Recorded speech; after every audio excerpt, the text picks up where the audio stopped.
ഗുരുതരമായി പരിക്കേറ്റ നിലയിൽ ആശുപത്രിയിൽ പ്രവേശിപ്പിച്ച ബോളിവുഡ് നടൻ സെയ്ഫ് അലി ഖാൻ അപകടനില തരണം ചെയ്തുവെന്നുള്ള വിവരം ആശുപത്രി അധികൃതർ പങ്കുവെക്കുന്നുണ്ട്.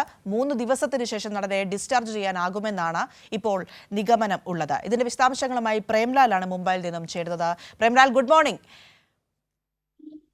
നമ്മളെയൊക്കെ ഞെട്ടിച്ചുകൊണ്ടുള്ള ഒരു വാർത്തയായിരുന്നു സെയ്ഫ് അലി ഖാന് നേരെ ഉണ്ടായ അക്രമം എന്ന് പറയുന്നത്. ഇത്രയും സുരക്ഷിതമായ ഒരു സ്ഥലത്ത് മേഖലയിലുള്ള അദ്ദേഹത്തിന്റെ വീട്ടിൽ ഒരു മോഷ്ടാവ് കയറുന്നു, കേൾപ്പിക്കുന്നു, ഗുരുതരമായി പരിക്കേറ്റ് അദ്ദേഹത്തെ ആശുപത്രിയിൽ കൊണ്ടുപോകുന്നു എന്നൊക്കെ വാർത്തകൾ വരുമ്പോൾ അതിശയത്തോടെയാണ് നോക്കിക്കണ്ടത്. ഈ സംഭവത്തിൽ ഇപ്പോൾ ഏറെ സമാധാനം, അപകടത്തിൽ അദ്ദേഹം തരണം ചെയ്തിട്ടുണ്ട് എന്നുള്ളതാണ്. അതിനേക്കാൾ ഉപരി പ്രതികളെക്കുറിച്ച് എന്തെങ്കിലും വിവരങ്ങൾ പുറത്തു വരുന്നുണ്ടോ? അന്വേഷണ സംഘത്തിന് എന്തെങ്കിലും സൂചന ലഭ്യമാകുന്നുണ്ടോ? പ്രിയ, പ്രതികളെ കുറിച്ച് ഇതുവരെ വിവരങ്ങളൊന്നും ഇപ്പോഴും പോലീസിന് ലഭിച്ചിട്ടില്ലെന്നാണ് അറിയാൻ കഴിഞ്ഞത്. കാരണം കഴിഞ്ഞ ദിവസങ്ങളിൽ 2-3 പേരെ ബാന്ദ്ര റെയിൽവേ സ്റ്റേഷനിൽ നിന്നും പിടിച്ച് ചോദ്യം ചെയ്തെങ്കിലും ഇവർ നിരപരാധികളാണെന്നാണ് പോലീസ് കണ്ടെത്തിയത്. അതുകൊണ്ട് തന്നെ ആ അന്വേഷണം വളരെ ശക്തമായി തന്നെ തുടരുകയാണ്. ഈ സമയത്ത് സെയ്ഫ് അലി ഖാന്റെ കെട്ടിടത്തിന്റെ ഉള്ളിലുള്ള സുരക്ഷാ വീഴ്ചകളും ചർച്ചയാകുന്നുണ്ട്.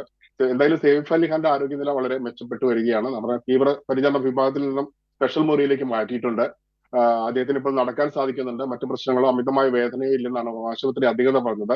3 ദിവസത്തിന് ശേഷം നടനെ ഡിസ്ചാർജ് ചെയ്യാനാകുമെന്നാണ് പറയുന്നത്. ശരീരത്തിൽ 6 മുറിവുകളാണ് ഉണ്ടായിരുന്നത്. ഇതിൽ 2 മുറിവുകൾ ഗുരുതരമായിരുന്നു. നമ്മുടെ ശരീരത്തിൽ നിന്നും കണ്ടെടുത്ത കത്തിയുടെ ഭാഗം പോലീസ് കൈപ്പറ്റി. ബാക്കി ഭാഗത്തിനുള്ള തിരച്ചിൽ ഊർജിതമായിരിക്കുകയാണ്. എന്നാൽ നടനെ ആക്രമിച്ച സംഭവത്തിൽ അധോലോക ബന്ധം ഇല്ലെന്നാണ് ഇപ്പോൾ അറിയാൻ കഴിഞ്ഞത്. മോഷണശ്രമം മാത്രമാണ് നടന്നതെന്നുമാണ് നിഗമനം.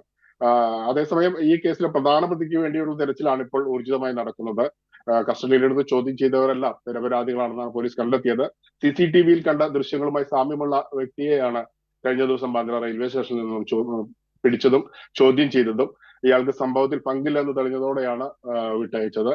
പ്രതിയിലേക്ക് എത്താനുള്ള തെളിവുകൾ ഇനിയും പോലീസിന് ലഭിച്ചിട്ടില്ലെന്ന് വേണം കരുതാൻ. ഈ പ്രദേശത്തെ CCTV-യുടെ അഭാവവും അന്വേഷണം മന്ദഗതിയിലാക്കിയിട്ടുണ്ട്. സെയ്ഫ് അലി ഖാന് നേരെയുണ്ടായ ആക്രമണം പ്രതി നേരത്തെ കെട്ടിടം നിരീക്ഷിച്ചിരുന്നതായും പോലീസ് കണ്ടെത്തിയിട്ടുണ്ട്. സെയ്ഫ് അലി ഖാൻ കുത്തിയ പ്രദേശം നേരത്തെ നിരീക്ഷിക്കുകയും ആ സമയത്ത് ഉണ്ടായിരുന്നെങ്കിലും കൂടുതൽ ഇതുമായി ബന്ധപ്പെട്ട CCTV ദൃശ്യങ്ങൾ പോലീസിന് ലഭിച്ചിട്ടില്ലെന്ന് വേണം കരുതാൻ.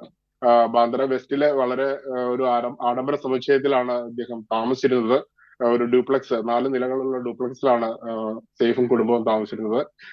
പുലർച്ചെ മുഖം മറച്ചുകൊണ്ട് ചെരുപ്പില്ലാതെ ഒരാൾ മുകളിലേക്ക് കയറുന്നതിന്റെ ദൃശ്യങ്ങൾ മാത്രമാണ് പോലീസിന്റെ കയ്യിലുള്ളത്. മറ്റ് പ്രതിയിലേക്ക് എത്തുവാനുള്ള സൂചനകളൊന്നും ഇതുവരെ ലഭിച്ചിട്ടില്ലെന്ന് വേണം കരുതാൻ. അതുകൊണ്ട് തന്നെ അന്വേഷണം ഇപ്പോഴും വളരെ ഊർജിതമായി തന്നെ നടക്കുന്നുണ്ടെങ്കിലും പ്രതിയിലേക്ക് എത്തുവാനുള്ള കൃത്യമായ തെളിവുകൾ പോലീസിന്റെ പക്കലില്ലെന്നാണ് കഴിഞ്ഞ ദിവസം വരെ നമുക്ക് അറിയാൻ കഴിഞ്ഞത്. പ്രിയ, ശരി പ്രേംലാൽ, എന്തായാലും ഗുരുതരമായി പരിക്കേറ്റ നിലയിൽ ആശുപത്രിയിൽ പ്രവേശിപ്പിച്ച ബോളിവുഡ് നടൻ സെയ്ഫ് അലി ഖാൻ അപകടനില തരണം ചെയ്തിട്ടുണ്ട്. ഇപ്പോഴും പക്ഷേ പ്രതികളെക്കുറിച്ചുള്ള വിവരങ്ങൾ അന്വേഷണ ഉദ്യോഗസ്ഥർക്ക് കൂടുതൽ ശേഖരിക്കാൻ കഴിഞ്ഞിട്ടില്ല എന്നുള്ളതാണ് അതിലെ മറ്റൊരു കാര്യം. ഇത്രയും വലിയ ഒരു സ്ഥലത്ത്, അല്ലെങ്കിൽ ഇത്രയും സുരക്ഷിതമായ കാര്യങ്ങൾ വേണ്ട ഇടത്ത്, നഗരത്തിലെ പ്രധാനപ്പെട്ട ഒരു സ്ഥലത്ത് ഇങ്ങനെ ഒരു മോഷണം നടക്കുന്നു. അത് ഒരു നടൻ്റെ വീട്ടിൽ മോഷണം നടക്കുന്നു. നിരവധി സെക്യൂരിറ്റിയും മറ്റു കാര്യങ്ങളുമൊക്കെ ഉള്ള ഒരു വീടായിരിക്കണമല്ലോ എന്തായാലും അത്. അവിടെ ഇങ്ങനെ ഒരു സംഭവം നടന്നിട്ടും എന്തുകൊണ്ട് ഇപ്പോഴും പ്രതികളിലേക്ക് എത്താൻ സാധിക്കുന്നില്ല? ഇതിന് പിന്നിൽ നടന്ന കാര്യങ്ങൾ എന്താണ് എന്നതിനെക്കുറിച്ചൊക്കെയാണ് ചോദ്യങ്ങൾ ഉയരുന്നത്. അതിൽ കൂടുതൽ വ്യക്തത വരേണ്ടതുണ്ട്. പ്രതികളെക്കുറിച്ച് വിവരങ്ങൾ ലഭ്യമായിട്ടില്ല എന്ന് മാത്രമാണ് ഇപ്പോഴും അന്വേഷണ ഉദ്യോഗസ്ഥർ പങ്കുവെക്കുന്ന കാര്യം എന്നുള്ളത്. അതാണ് പ്രേംലാൽ വിശദമായി പറഞ്ഞതും. മുംബൈയിൽ നിന്നാണ് വിവരങ്ങൾ നൽകിയത്.